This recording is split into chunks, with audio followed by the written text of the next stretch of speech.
মানে কারা কারা আছেন এই পাগলার ভক্ত? কথা বলছি উত্তর কোরিয়ার কিম জং উন। মানে ইরানের পাশে তার যে অবস্থান সব সময়, দেখেন আসলে কি দিয়ে কি সহযোগিতা করবে সেটা তো জানি না, বাট থাকে না যে মাঝে মাঝে একটা আওয়াজ দেওয়া, যে ধরেন আপনাকে একটা কেউ আক্রমণ করতে যাচ্ছে, পেছন থেকে আওয়াজ দিলে আপনি আবার ওই চেহারাটা চিনেন, তখন একটু না একটু ইফেক্ট তো হয়। তবে শুধুমাত্র যে উত্তর কোরিয়ার কিম জং উন আওয়াজ দিয়েছে তা না, চীনও আওয়াজ দিয়েছে। তবে চীনের উপর আমার কখনো ভরসা নাই, কারণ চীন যেভাবে বিশ্বজুড়ে তাদের ব্যবসা বাণিজ্য সম্প্রসারণ করেছে, তো সেখানে আমেরিকার বিরুদ্ধে বা ইউরোপীয় ইউনিয়নের বিরুদ্ধে চীন শক্ত কোন অবস্থান নেবে ইরানের জন্য, এটা আমার বিশ্বাস হয় না।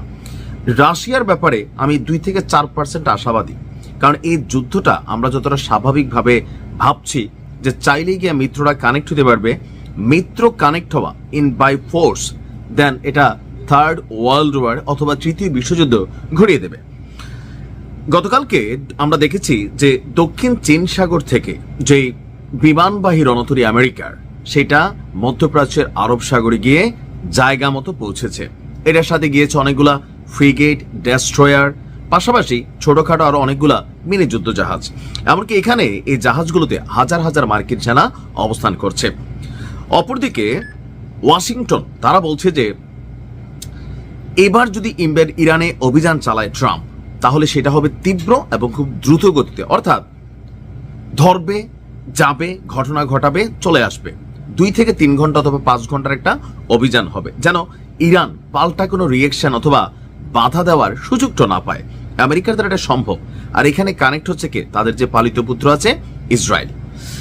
এই পরিস্থিতিতে এসে ইরান তাদের সামরিক সক্ষমতা, আকাশ প্রতিরক্ষা সিস্টেম বা যেই আরব রাষ্ট্রগুলো আছে এখানে পেছন থেকে সহযোগিতা করবে, যে আরব রাষ্ট্রগুলোতে মার্কিন সামরিক ঘাঁটি আছে তাদের ব্যাপারে তারা সিদ্ধান্ত নেবে, হুঁশিয়ারি দিচ্ছে। তখনই জাতিসংঘে চীন তাদের অবস্থান প্রকাশ করেছে, উত্তর কোরিয়ার প্রেসিডেন্ট কিম জং উন সে তার অবস্থান প্রকাশ করেছে, রাশিয়া তাদের অবস্থান প্রকাশ করেছে। তবে জাতিসংঘের চীনের যে বক্তব্য, এটার ব্যাপারে তারা নিন্দা জানাইছে যে এই ধরনের যুদ্ধ এই মুহূর্তে পৃথিবীকে বা মধ্যপ্রাচ্যকে অস্থিতিশীল করে তুলবে, এমনকি এই যুদ্ধ পুরো আরব রাষ্ট্রগুলোতে ছড়িয়ে পড়তে পারে, আর এখান থেকে বড় ধরনের যুদ্ধেরও আশঙ্কা আছে। অপরদিকে রাশিয়া বলছে যে এই স্বৈরাচারীমূলক অবস্থান থেকে আমেরিকার সরে আসা উচিত। কিন্তু এই সকল কথায় আমেরিকার কি কিছু যায় আসে? আসলে কিছু যায় আসে না, কারণ আমেরিকার যে প্রেসিডেন্ট আছেন ক্ষমতাসীন ডোনাল্ড ট্রাম্প, তিনি তার অবস্থান প্রকাশ করে দিয়েছেন। এখন উত্তর কোরিয়ার কিম জং উন বলছে যে তার যে মেশিনারিজ আছে প্রয়োজনে এগুলা স্বৈরাচারদের জায়গা মতো যাওয়ার ক্ষমতা রাখে, যদি দরকার হয় মিত্রদের প্রয়োজনে 2-1টা নাকি ছাড়বে। আসলে কি ছাড়বে? অনেস্টলি যদি আমি বলি, ছাড়বে না। তবে বলতেছে যে আমি এতটুকুতেই খুশি, কারণ কেউ তো এইভাবে এসে বলতেছে না যে তার কিছু হইলে তোর খবর আছে।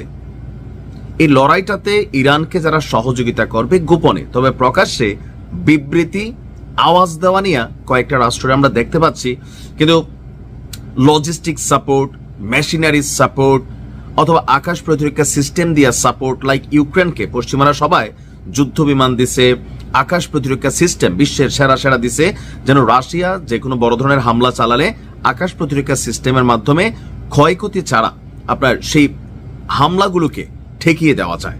তো এই ক্ষেত্রে ইরানের কাছে যে আকাশ প্রতিরক্ষা সিস্টেম আছে এটা হচ্ছে S-400 রাশিয়ার তৈরি, তবে এখন এর থেকে অনেক আপডেট ভার্সনের আকাশ প্রতিরক্ষা সিস্টেম আছে যেগুলো এই মুহূর্তে ইরানের কাছে নাই। তবে পরিস্থিতিটা খুব, দেখেন ডক্টর ইউনূসের হাজারটা সমালোচনা আমি করে অনেকগুলো ভিডিও করছি, তবে মাঝে মাঝে ওনার কিছু সিদ্ধান্ত আমি এগুলাকে মন থেকে সাপোর্ট করি। আমি চাই এই সিদ্ধান্তটা বাস্তবায়িত হোক, যদিও তার সরকারের আর খুব বেশি সময় নাই। ঠিক শেষ মুহূর্তে এসে একদম 18 মাসের মধ্যে এই একটা কাজ, এর আগে আর 2-1টা করছেন, এই কাজটা করে গেছেন, স্যালুট। আমি মনে করি আগামীতে যারাই ক্ষমতায় আসবেন এই প্রজেক্ট যেন বন্ধ না হয়।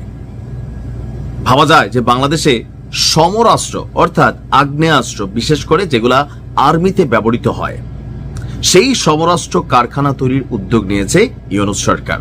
শুধুমাত্র আমাদের জন্য নয়, এটার জন্য বিদেশেও রপ্তানি করা যায় সেই ধরনের একটা বিশাল প্রকল্প হাতে নিয়েছে এবং এটা সাধুবাদ পাওয়ার যোগ্য। সশস্ত্র বাহিনীর চাহিদা পূরণ এবং সক্ষমতা বাড়াতে এই সমরাস্ত্র তৈরির কারখানার স্থাপনের সিদ্ধান্ত নিয়েছে অন্তর্বর্তী সরকার।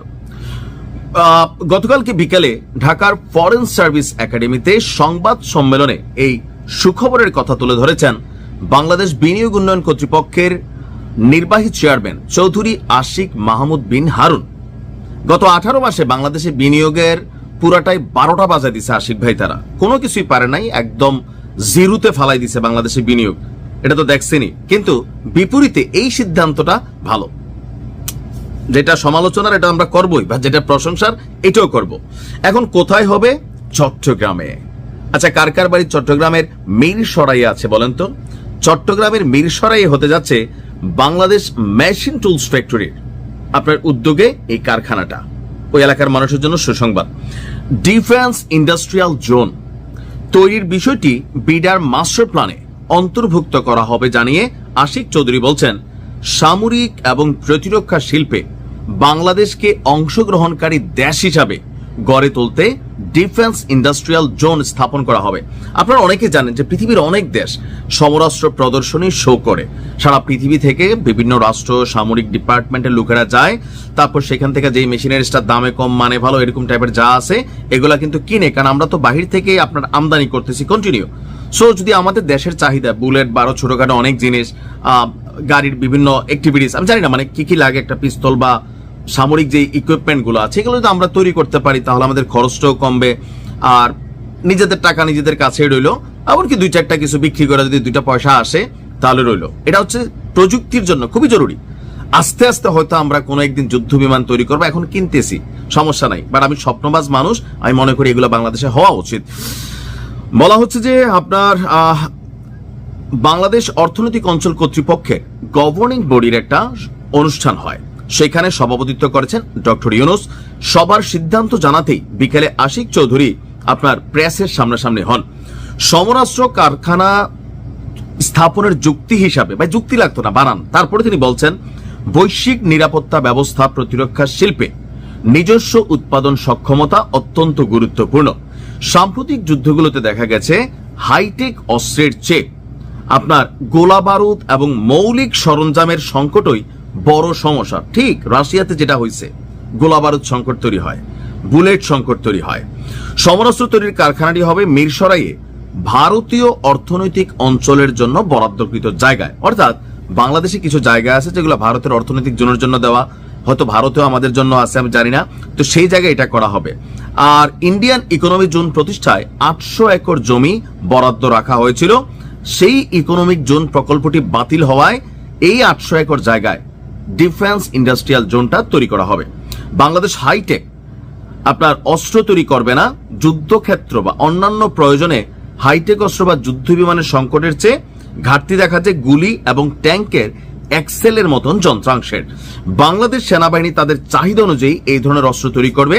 চুক্তি সম্পন্ন হওয়ার পর বিস্তারিত আরো আমরা জানতে পারবো।